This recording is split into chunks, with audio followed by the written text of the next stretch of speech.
Good morning students. आज हम अपना कल वाला पाठ ही पढ़ेंगे, पार्ट 4 सुधा की डायरी के 3 पन्ने, जो कि कल हमने आधा चैप्टर पढ़ लिया था। आज हम उससे नेक्स्ट वाला पेज पढ़ेंगे, पेज नंबर 23। इसमें सुधा एक छात्रा है जो कि रोज़ अपनी डायरी लिखती है रात को, और वो आज 3 अगस्त को डायरी लिख रही है कि आज एक अजीब सी घटना हुई। स्कूल की छुट्टी के बाद बाहर आते ही सुधा जीजी की आवाज़ सुनी। अरे यह तो वही सुरस्ती है, लो यहाँ तक आ पहुँची। सोचते हुए मैंने कन्नी काटने की कोशिश की। कन्नी काटना यानी कि उससे नज़रें चुराने की कोशिश की, क्योंकि मैं नहीं चाहती थी कि स्कूल वाले मुझे एक मैली कुचैली लड़की से बात करते हुए देखें। वो क्यों उससे नज़रें चुरा रही थी? क्योंकि वो नहीं चाहती थी, कौन? सुधा, कि उसके जो और दोस्त हैं, स्कूल में पढ़ने वाले जो और दोस्त हैं, वो ये देखें कि वो एक छोटी बस्ती की लड़की से बात कर रही है। पर सुरस्ती तो मानो मुझसे मिलने की ठान कर आई थी। भागती भागती मेरे पास पहुंच गई और अपनी बत्तीसी दिखाकर बोली, बत्तीसी यानी अपने दांतों को दिखाकर बोली, हंसते हुए बोली, ये रही आपकी किताब। उस दिन हमारी बस्ती में छूट गई थी। उस दिन आपसे आपका और आपके स्कूल का नाम पूछा था ना, सो बस ढूंढते ढूंढते पहुंच गई। मैंने सोचा, अरे यह तो वही किताब है जिसे ढूंढ ढूंढ कर मैं पिछले 2 दिनों से परेशान हो रही थी। कौन छोड़ आया था किताब? सुधा। कहाँ पर? उस जो बस्ती में। और कौन लेकर आया उसकी वो किताब ढूंढकर? सुरस्ती। कैसे? क्योंकि उसे उसका नाम और उसके स्कूल का पता था। तो वो सुधा को ढूंढती ढूंढती उसके स्कूल में पहुंच गई।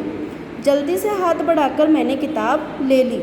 जल्दी से क्यों बढ़ाकर ले ली? क्योंकि वो सोच रही थी कि कोई मुझे ये देख ना ले कि मैं इस लड़की से बात कर रही हूँ। साथ ही यह भी कोशिश की कि मेरा हाथ उसके हाथ से छू ना जाए, है ना। देखो, छुआछूत की भावना वहाँ पर भी थी। सुधा चाहती थी कि ये जो बस्ती की लड़की है मुझसे दूर रहे और मैं कहीं इससे छू ना जाऊँ, टच ना हो जाऊँ।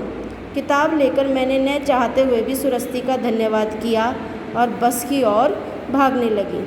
अरे हम तो दोस्ती की खातिर यहाँ तक पैदल चल कर आए, क्या आप जल्दी में हैं? सुरस्ती ने पूछा। अब सुरस्ती ने क्या कहा कि मैं तो आपको अपनी दोस्त मानती हूँ, इसीलिए तो मैं आपकी ये बुक यहाँ तक आपको देने आई हूँ, और आप इतनी जल्दी में हो कि आप मुझसे 2 मिनट बात भी नहीं कर सकते अपनी बस्ती में, यहाँ तक केवल मेरी खातिर। मैंने हैरानी से उसकी ओर देखा और मन में सोचने लगी, क्या मैं किसी अनजान के लिए एक दिन की मुलाकात के बाद इतनी तकलीफ़ उठाती? यानी कि सुधा के मन में भी ये आया कि उस लड़की ने जो उसके लिए किया, क्या वो किसी के लिए कर पाती? शायद नहीं। मन के किसी कोने से आवाज़ आई, बस छूट जाएगी, इसलिए ज़रा जल्दी है, मैंने शर्मिंदगी से कहा। यानी कि सुधा ने उसके साथ व्यवहार किया, उस पर वो शर्मिंदा थी, उसे वो व्यवहार अब अच्छा नहीं लगा। घर आकर बार बार वही घटना याद आती रही। ये बाहरी चमक, दिखावटी व्यवहार, क्या यही है हमारी शिक्षा? जिस सुरस्ती को मैंने नीचा समझा था, उसके सामने मैं ही छोटी हो गई। यानी कि अब सुधा भी ये बात समझने लगी कि जो व्यवहार उसने सुधा के साथ किया वो बिल्कुल गलत था। वो हमारी शिक्षा नहीं। शिक्षा हमें नहीं सिखाती कि हम किसी से भेदभाव करें या छुआछूत रखें। जिस सुरस्ती को मैंने नीचा समझा था, उसके सामने मैं ही छोटी हो गई थी।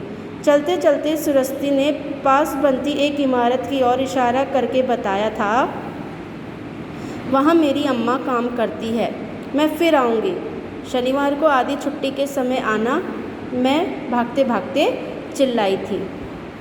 सुरस्ती ने फिर उसको बताया कि ये जो बिल्डिंग बन रही है, इसमें मेरी माँ काम करती है। क्या सचमुच में सुरस्ती शनिवार को आएगी? ये सुधा ने किस दिन लिखा? 3 अगस्त को। 3 अगस्त के बाद सुधा ने कब लिखा? 23 अगस्त को। यानी इतने दिन वो डायरी नहीं लिख पाई। क्यों नहीं लिख पाई?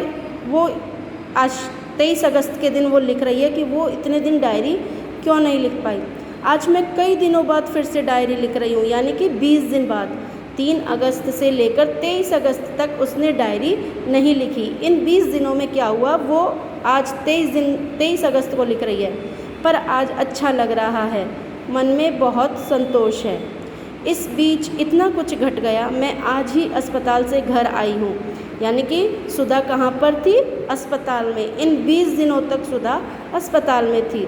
इस शनिवार से पहले ही स्कूल से आते समय हमारी बस के ड्राइवर ने सामने आते बच्चे को बचाने की कोशिश की तो बस का संतुलन बिगड़ गया और वह पेड़ से टकरा गई। यानी कि शनिवार को, जिस शनिवार को सुरस्ती आने वाली थी, उसी शनिवार को जो सुधा की बस है, स्कूल बस, उसके ड्राइवर ने एक बच्चे को बचाने के चक्कर में बस को किससे टकरा दिया? पेड़ से। उसका संतुलन बिगड़ गया और बस किससे टकराई? पेड़ से। कुछ बच्चों को बहुत ज़्यादा चोट आई, जिनमें से मैं भी थी। शनिवार को जब सुरस्ती मुझसे मिलने आई तो उसे इस घटना की सूचना मिली। देखो, लेकिन सुरस्ती शनिवार को उससे मिलने आई थी और जब वो स्कूल आई तब उसे पता पड़ा कि स्कूल की बस का एक्सीडेंट हो गया और जो सुधा है वो कहाँ पर है? हॉस्पिटल में। वह पता लगाकर मेरा हाल जानने उस अस्पताल पहुंच गई जहां मेरा इलाज हो रहा था। मेरा बहुत खून बह चुका था और मुझे खून देने की ज़रूरत थी, पर मेरे खून का ग्रुप किसी के खून से मिल ही नहीं रहा था। यानी कि जो ब्लड ग्रुप है ना, सबका अलग अलग होता है, तो जो सुधा का ब्लड ग्रुप था वो किसी के साथ मैच नहीं हो रहा था। जब सुरस्ती को इस बात का पता चला तो वह फ़ौरन अपना खून देने के लिए तैयार हो गई।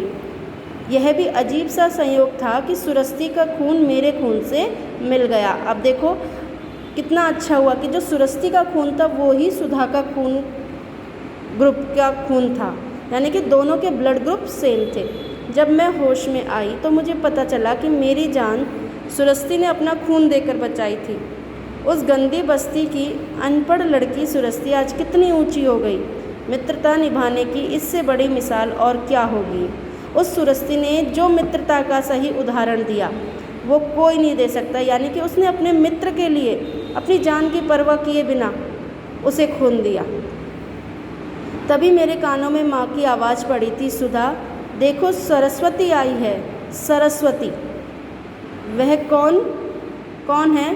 क्योंकि उसे तो सुधा को तो पता था कि उसका नाम सुरस्ती है, सरस्वती तो नहीं है। सोचकर मैंने आंखें खोली तो पूरी बत्ती सी दिखाती हुई खड़ी थी वही सुरस्ती, यानी सरस्वती। वो अपना नाम सुरस्ती क्यों बोलती थी? क्योंकि वो पढ़ी लिखी नहीं थी और उसे अपना नाम स्पष्ट नहीं बोलना आता था। वह तो सचमुच में ज्ञान की देवी सरस्वती थी। न छल, न कपट, न राग, न द्वेष। यानी कि उसके अंदर ना तो छल था, न कपट था, न राग और न द्वेष। एक अनपढ़ बालिका मुझसे कहीं अधिक ज्ञानवान थी। यानी कि अनपढ़, बिना पढ़ी लिखी लड़की में इतना ज्ञान था कि उसने अपने दोस्त की मदद की। मैं जो एक दिन उसे छूने से भी कतरा रही थी, आज उसी का खून मेरी रगों में बह रहा था। मेरी रगों यानी नसों में, शरीर में बह रहा था। मेरी आंखों में पश्चाताप के, एहसान के आंसू थे। पश्चाताप यानी अपने किए का जब पछतावा होता है ना, तो उसे पश्चाताप कहते हैं। तो सुधा की आंखों में पश्चाताप के आंसू थे। तभी माँ ने कहा, सुधा सरस्वती का खून यदि ना मिलता तो शायद हम तुम्हें खो देते। सरस्वती के रूप में आज हमें दूसरी बेटी मिली है। अब सरस्वती भी तुम्हारे स्कूल जाएगी।